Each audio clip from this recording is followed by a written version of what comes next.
According to the National Cave Register, the Mamerleeën area has as many as 25 cavities, an impressive number by Luxembourg standards.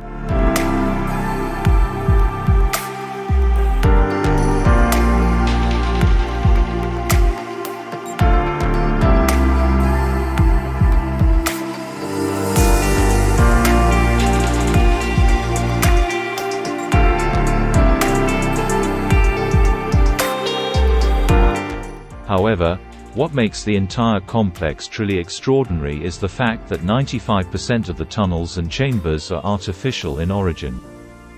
This element emphasizes the uniqueness and historical value of this amazing underground cultural heritage.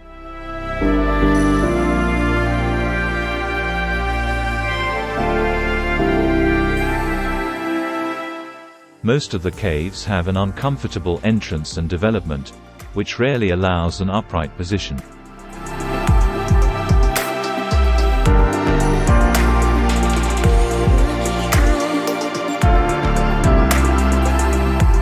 Inside, signs of excavation by human hand are clearly visible.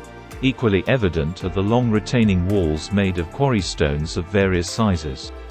They clearly serve to support the ceiling and prevent possible collapse. In caves like this one, called Schläif, the total development is well over 100 meters.